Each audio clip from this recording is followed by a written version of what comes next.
Hello, we're talking with Oksana Vovchenko, the head of the discussion club, and we're discussing the transformation of humans and hacking of these systems. Please present your topic. Well, I will introduce the subject. Biohacking, as I think, again, the new term for old things. I think that humanity always did that, upgraded our bodies or improved or make some improvement to our bodies. But now we invent this new term biohacking, and it's on trend. I think why? Because new technologies give us new possibilities and new techniques to improve our bodies, which we had no before. And this changed things dramatically. So I'd like to talk today about consequences of these drastic body upgrades. At the very beginning, I'd like to ask not to go as far as to deny body itself, because very soon we will finish our conversation by digitalization of human consciousness, and that's all. Just concentrate that we still have bodies, but bodies are very different from what we have now. And positive or pros and cons, positive and negative sides. Yeah. Well, our progress is very uneven. In some areas, we have tremendous progress, and in some areas, we even have went back.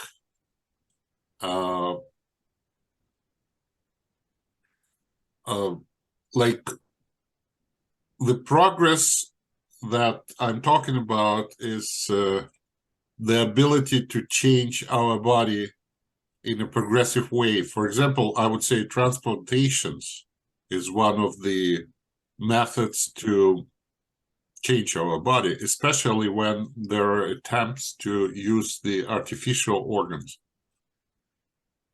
rather than to transplant the organs from the donor.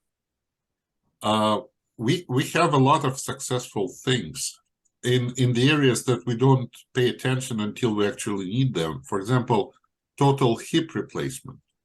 When the hips are damaged by aging, by osteoporosis, there is a very successful use of artificial hip, and probably millions of patients are using it, which returns them the ability to lead the active lives. There are other examples that we don't pay attention much because they're more or less very trivial, right? But in some cases, we are still in a very much dark ages of transformation of the human body. So it is not possible to say that that the transformed perfect body is around the corner, but you cannot say that nothing has been done.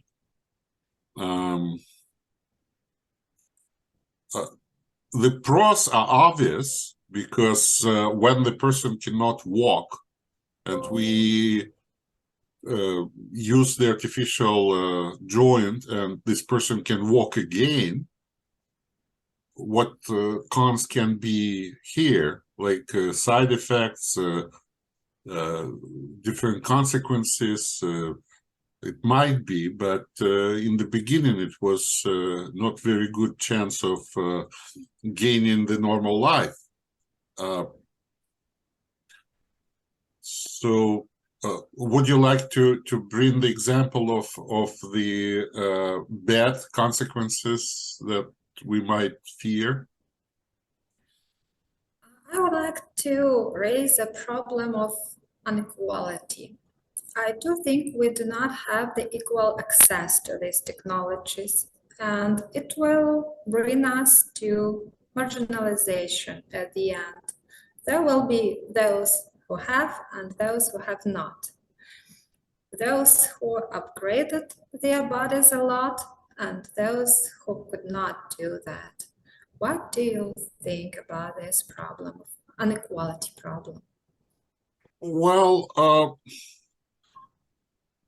that's an interesting question because, for example, in terms of the virtual technologies, virtual reality and other, surprisingly, we have a high degree of equality.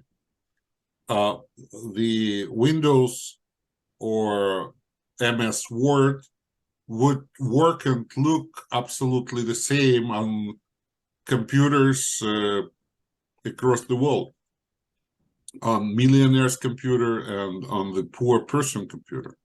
So somehow we have reached tremendous equality in terms of access to the electronic means of communication and daily work. What you say is not necessarily happens because in the beginning, some mobile phones would cost $3,000 and $4,000, like Motorola in 1990s. And there was a period of time with Nokia's when it was so cheap. Now it's climbing back because it's not phone anymore. It's like everything in one piece. Very high quality photo camera, which surpasses the real cameras and so on and so on. Anyways, we can think of this transformation that will be not quite for everybody, only for a short period of time, maybe 10 years or 15 years. It's in the best interest of the employer to have more efficient employee. So there will be some programs that would assist people to get those qualities.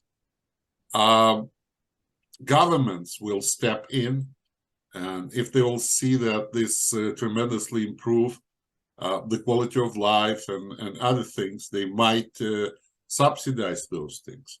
Especially in the West, they are used to subsidize things that they believe are beneficial. For example, vaccinations that mostly were absolutely free during the COVID. We can talk whether they were efficient or not, but the fact is that the government stepped in Canada, for example, and covered the costs. Also, now this Paxlovid, very efficient Pfizer medication against COVID, all kinds of variants. It is free if you qualify, and being qualified doesn't depend on how much money you have. It's just your medical profile. And if to be bought, it cannot be bought though, but the cost of this treatment is around $700. But the government is covering this as well. There are a lot of opportunities to cover those transformations using the not only private funds, but also the charities. There are well-established charities in different areas that base their activities on donations and active volunteering. And so I would say that what you do, I understand you are trying to fantasize the world where will be the higher cost of artificially improved human beings and another cast of underhuman and overhuman. Übermenschen and Untermenschen. It won't be that that way, probably. It's not how the, at least Western world, and not only Western, the whole world is moving towards accessibility. There are very few things that inaccessible to most of people in the developed countries at all. And even in not developed world, they might not have the bathrooms and running water, but they will have the cell phones. That's the realities of our world. So technology is penetrating different societies and communities even better than basic things, right? So I don't believe that it will end up with such division, like improved human beings and not improved. There will be first stages that probably it will be accessible only for rich. As for example, the space travel, it's getting cheaper. It's getting cheaper with commercialization, but it's not a necessity. Like there's no real necessity to fly to space. It's but we can see that the tendency is to find the ways, especially when it's a free competition, to find the ways to do things more efficient, more fast and cheaper. So I don't think that the world will end up with some utopic scenario of two castes as we see in the movies, but anything can be possible, you know. After we have seen in last years, we can imagine anything. It's like if aliens land on Earth, probably we won't be that surprised as before. Yes, we can exclude. And here I'm entirely on your side. Yes, I also think that distribution never can be absolutely equal, but that doesn't matter. After all, market will distribute these services and technologies in order to get more customers, more clients, more users, and technologies will be cheaper and more accessible. As you told us about mobile phones or cars or other The question is how efficient they will be and what's the long-term effects. We still do not know how dangerous it is that we are spending all our lives with these devices. We put them close to our brain. They don't exist for 30 years, 40 years. We don't know what's the long-term effects of these things. Still, it may be very bad surprise. And also the research in this area not possible because actually it's not, we don't have enough data for long enough periods of time to support or disapprove the beliefs that this might be dangerous or not. Like intuitively, we understand that probably is not good.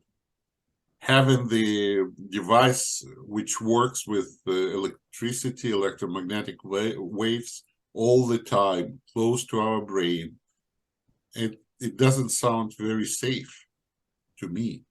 Also, having all those equipment in the house, inside of the houses, which creates the Wi-Fi, the Bluetooth, all those connections, how safe are they? We don't know yet.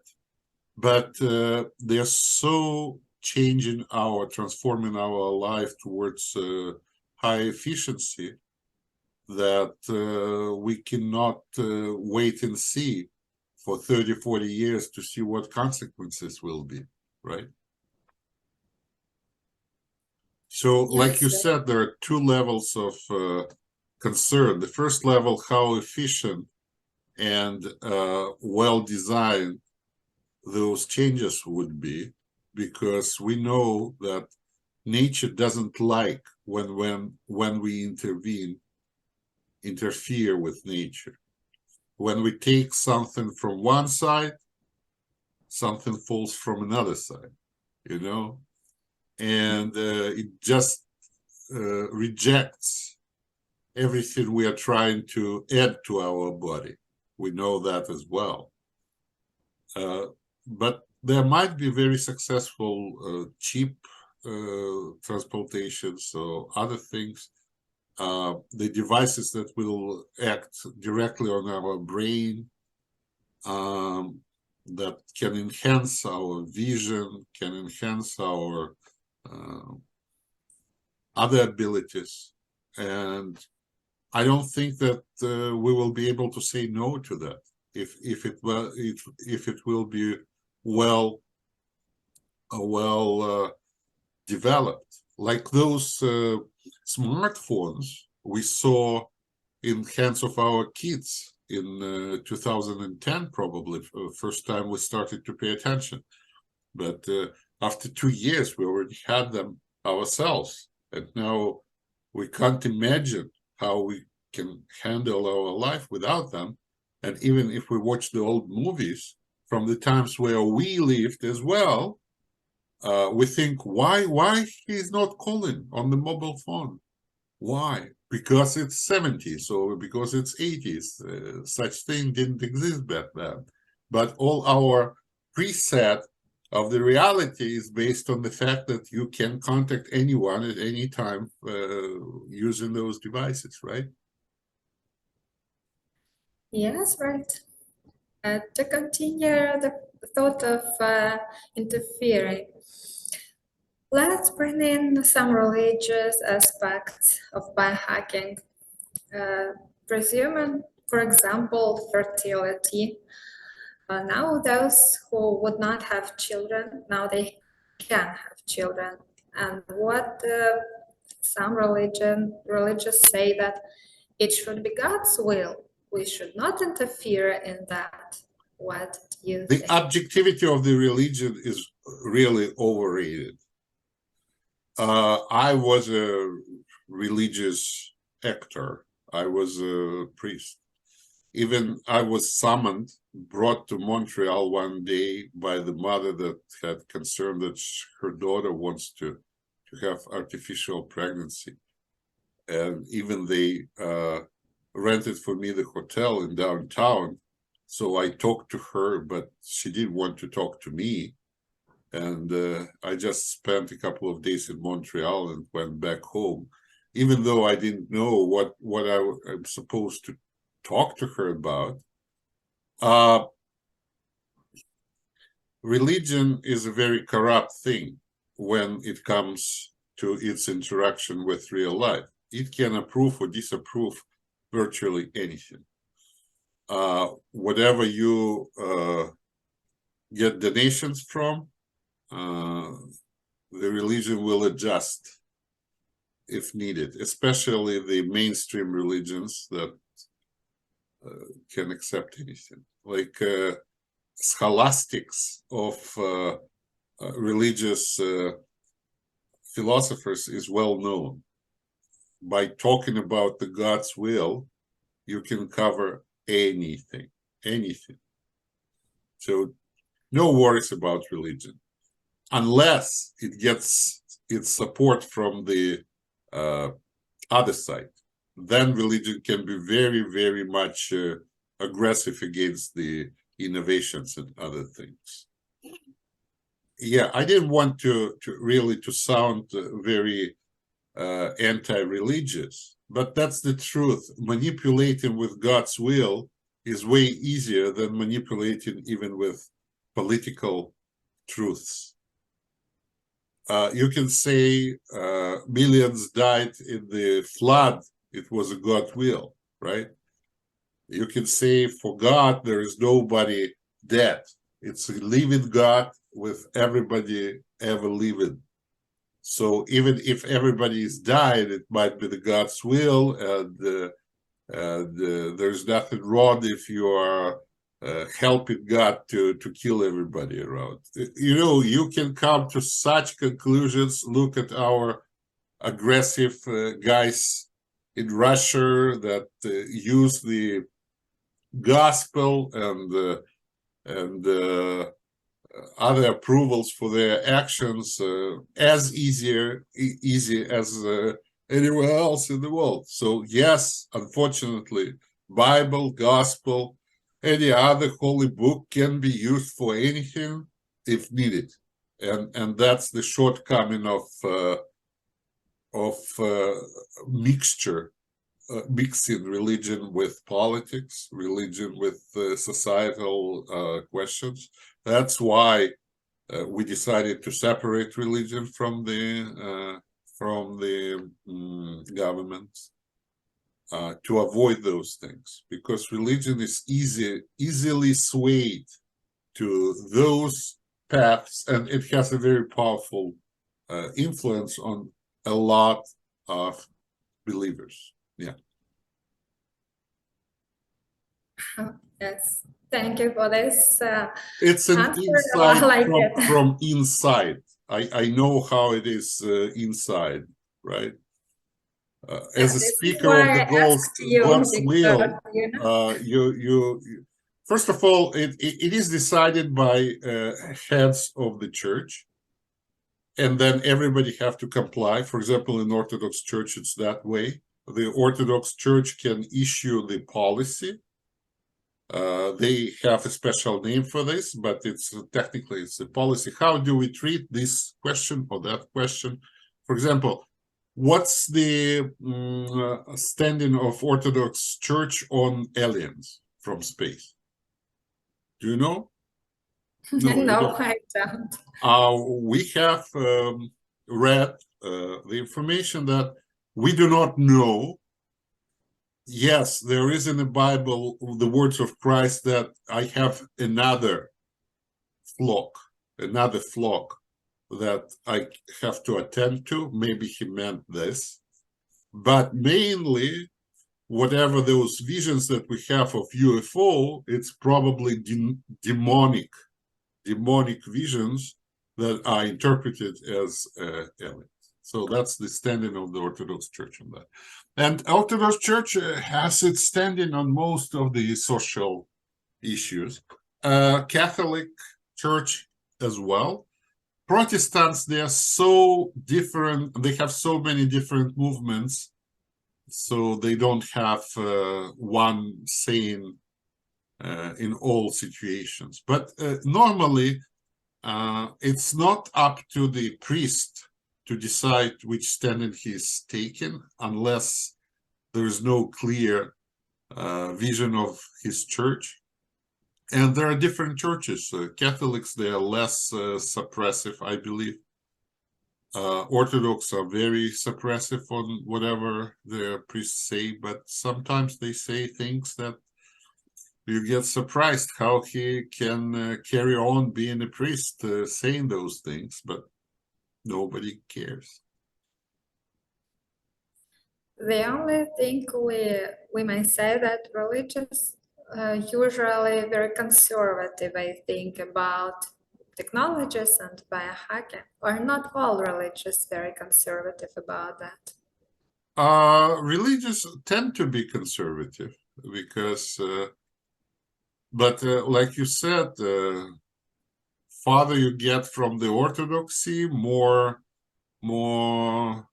freedom you get to make up different new things and include those new things. Yeah.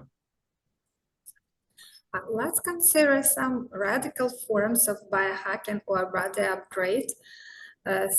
Say, not just we transplant organs or wear glasses, or I use lenses, for example, but such forms like, what if I want to have 5 hands or 6 legs, or abnormal size of breast, or Abnormal something size of breast we exaggerated. already have. Yeah, we already have, but let's successful. imagine other radical exaggerated forms of body upgrade? We have generally accepted approach that human is the owner of his body, and practically we cannot really tell the person what to do and what not to do with his own body. Tattoo, those surgeries that make the breast bigger, make the breast smaller. Of course, it's supposed to be done by the medical professionals that are not supposed to do something that would harm the individual, right? For example, Yeah, I think you liposuction. cannot just delete your hand because you want.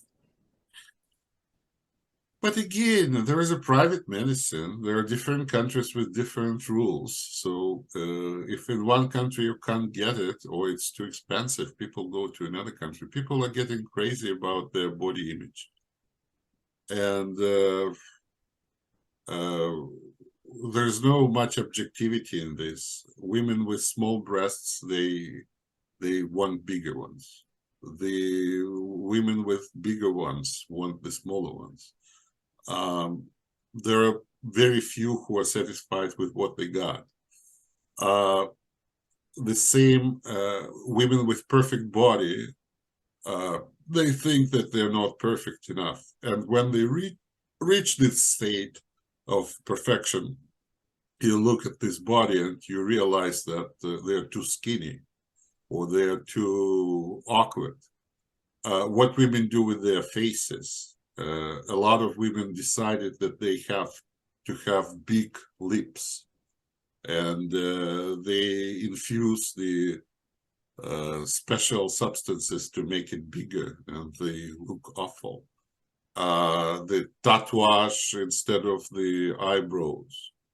Some can be better, some can be worse, but it's a permanent solution which cannot be unmade easily.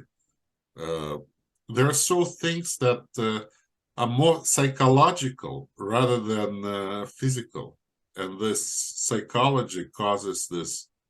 And already we see how, we should start with women, how ladies see their body as a commodity, as something they can invest in breasts, in this and that.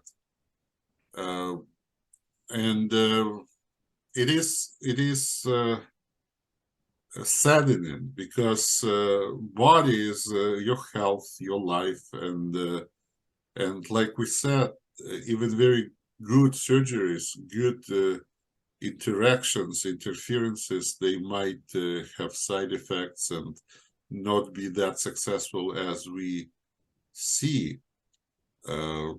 Yeah, and they end up in the end as deformities, because if it looks okay first 2-3 years, not necessarily it will look good in 10 years or 15 years when everything is changing with your body. For example, liposuction. A lot of people want to lose weight and they're not able to because their metabolism and the way how their constitution, their body build. And they would want to do liposuction just to hack and to suck out the there are a lot of situations where the doctor is not supposed to do it because of the medical reasons. The same is cutting the part of the stomach, which causes to lose weight, but it will change in 1 or 2 years. The weight will come back.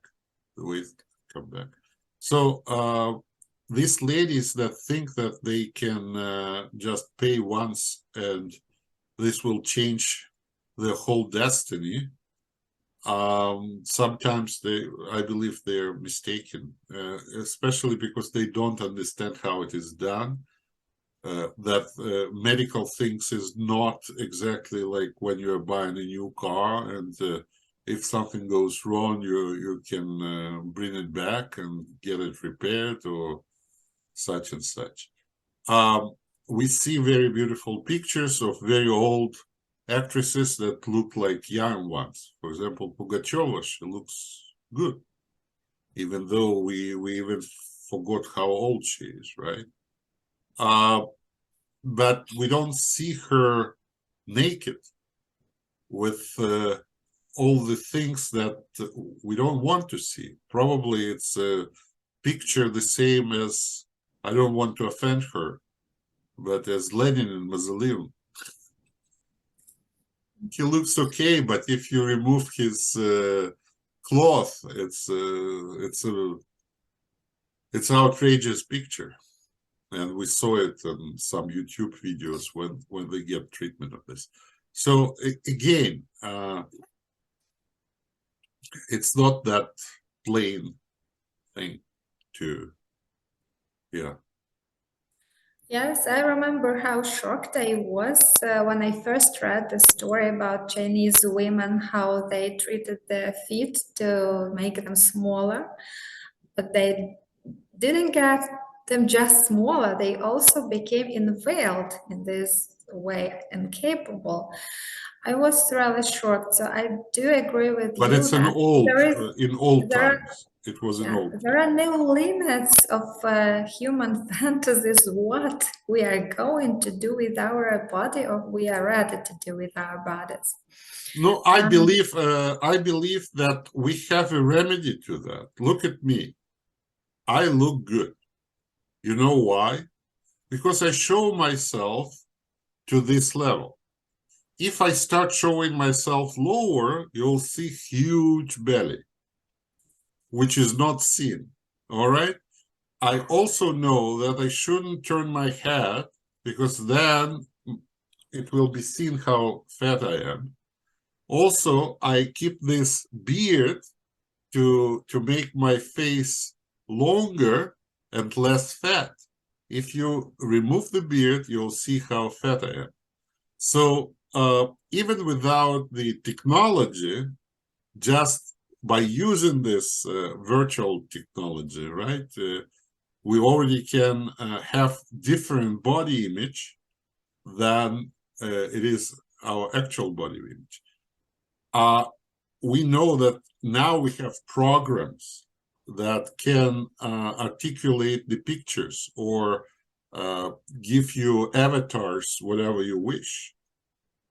They are not perfect yet, but maybe in 2, 3, 5 years, you will be able to use any virtual avatar you wish. You can be as beautiful or as ugly as you choose, and the percentage of time that we have the virtual communication is huge. It's less and less people are getting together, actually getting together, and by getting those perfect images with perfect backgrounds, even less make us prone to go somewhere for the meeting where everybody will see how fat I am, and so on and so on. So I believe that this body image problem that we are facing, it will fade with the time, giving us the ability to look the way we want to look.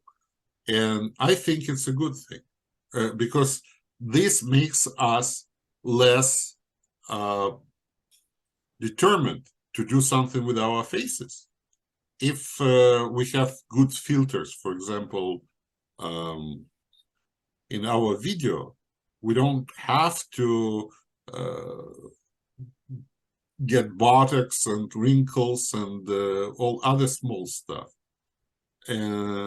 Our husbands will see the true picture, though.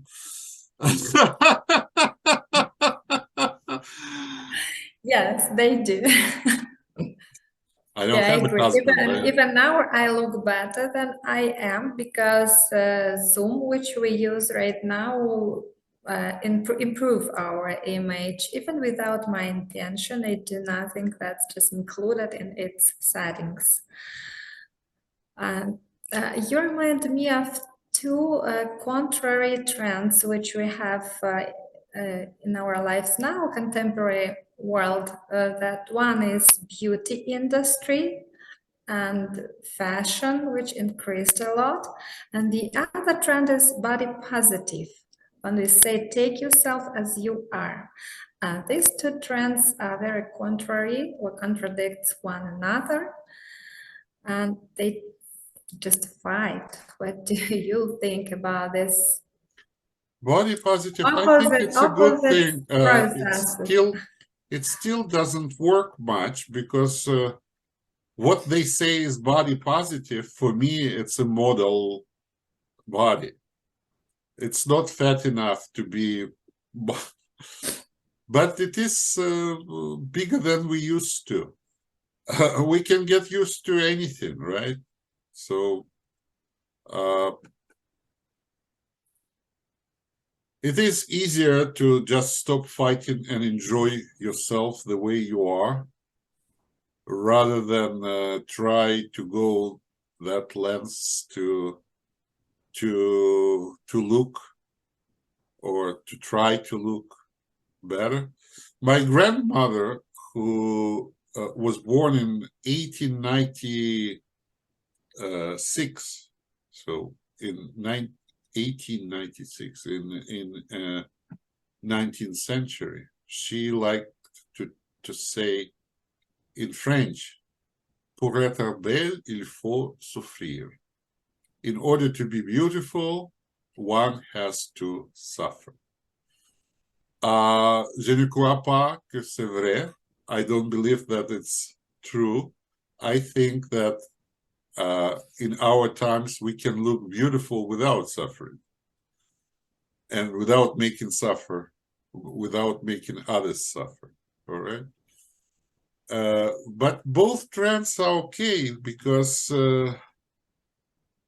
it's natural to try to look better, and how people look, it's still important, I have to admit. And we look better than our previous generations. We look at the pictures, they looked awful. They were getting old very fast, faster than we are.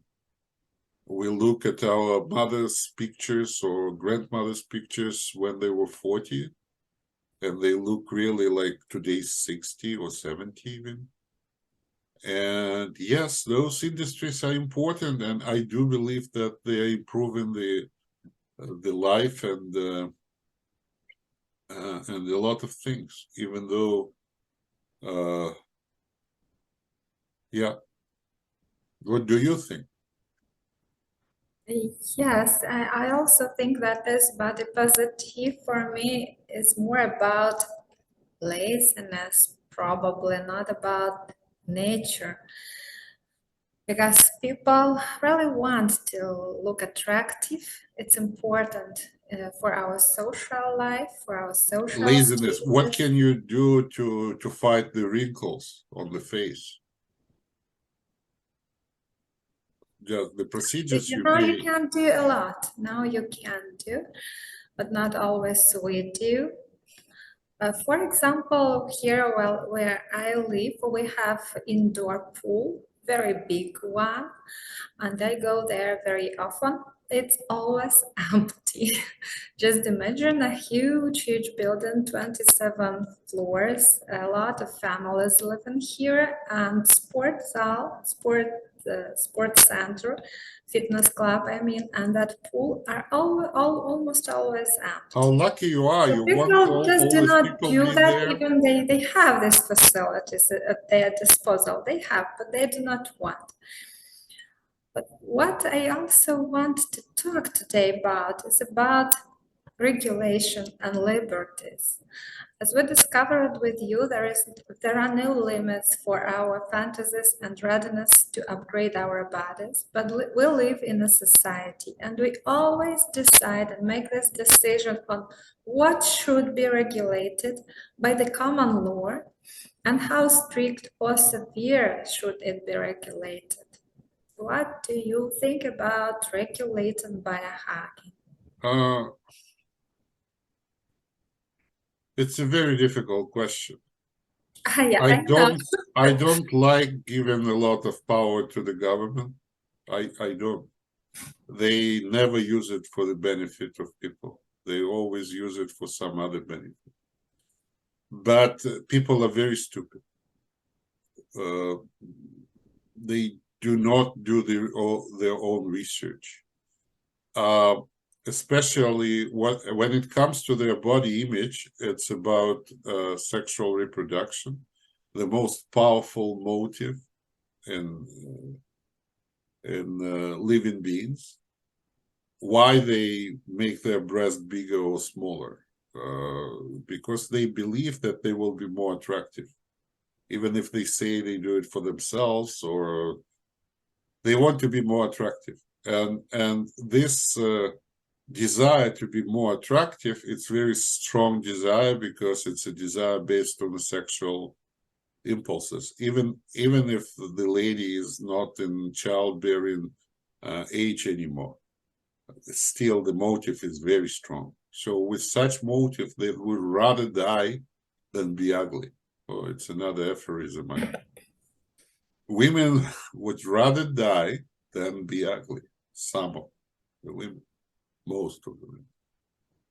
And with this approach, there should be some, and also there are industries that are ready to bury you alive if you pay.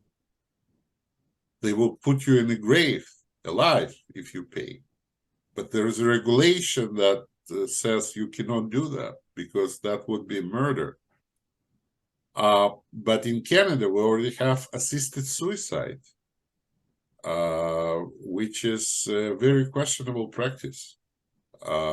Because when I heard of this, I had concerns, but then I met with the nurse who is actually assisting the suicide with the doctor. And as usually happens in the real practice, there are some awful things that I believe that it happens very often. They have one death, assisted death per week, and it's in a small place. And I asked, do they ever cancel the appointment? And she says, no. And it's very worrying sign. We'll always cancel appointments, which we don't quite like tooth extraction, like even other things. But people that are having an appointment to die never cancel. It means that they're under pressure, because they know if they cancel once, they might be denied. So they're under pressure to die. Tremendous problems can arise from those things, right? So who knows, maybe if they approve to die that way, tomorrow they will approve anyway to die.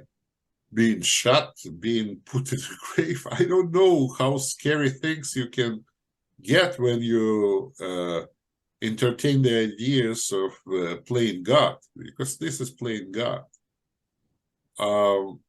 So we need regulations. Yes, we do. Even though I'm saying that, and I really don't like any regulations. But yes, we do. We need regulations. We need regulations based on human well-being and human decency, and at least basic ones.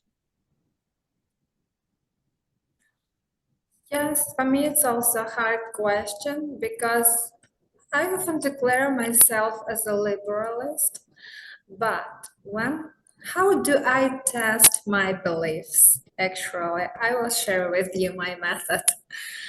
I check if my beliefs are true, checking it on my children, for example. When I imagine my own children in this situation, what would I respond in that case? do I want society to regulate in order to protect my children? Or do I want the society don't regulate, to give them more liberties? And this is how I know if my beliefs true or not.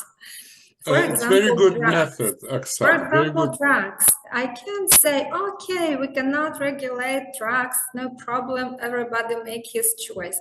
But when I put my children in this situation, I think, oh my God, I don't want that drugs will be accessible for them everywhere. I do want society to regulate Yeah, this, but they are still to create accessible, a more even if they are safe regulated. environment for them.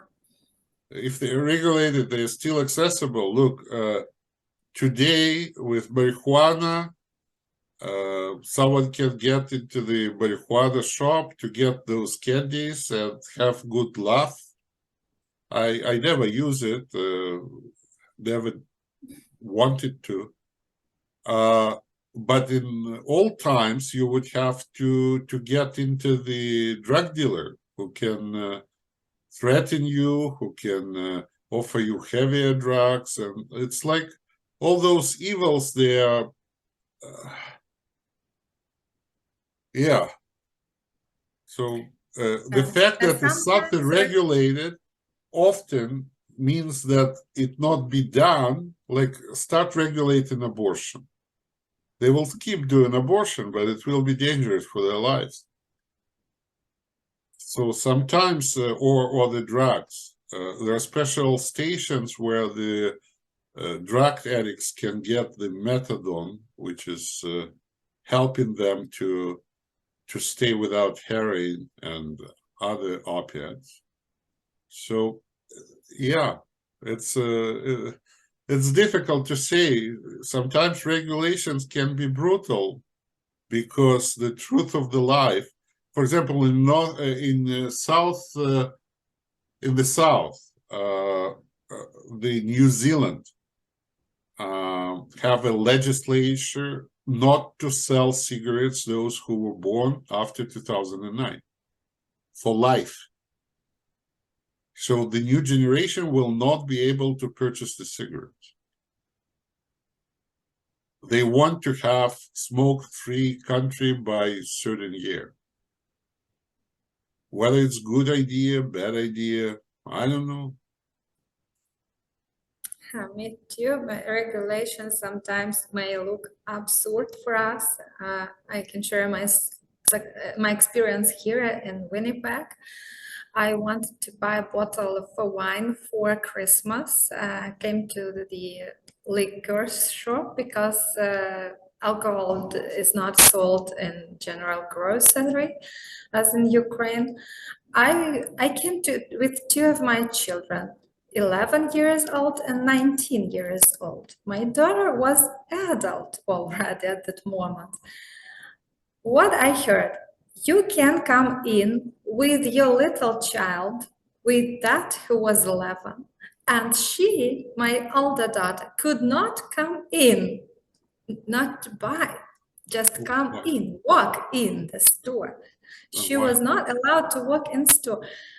It was so strange. So you allow me to take my little kid to walk in the store to buy wine, but you do not allow my older kid to do the same. Okay. It looks rather strange. Yeah. Anyways, our hour has ended. It was a very interesting conversation, and I was very glad to see you, and we'll be glad to see you again. Thank you, Oksana. Thank you very much. Bye.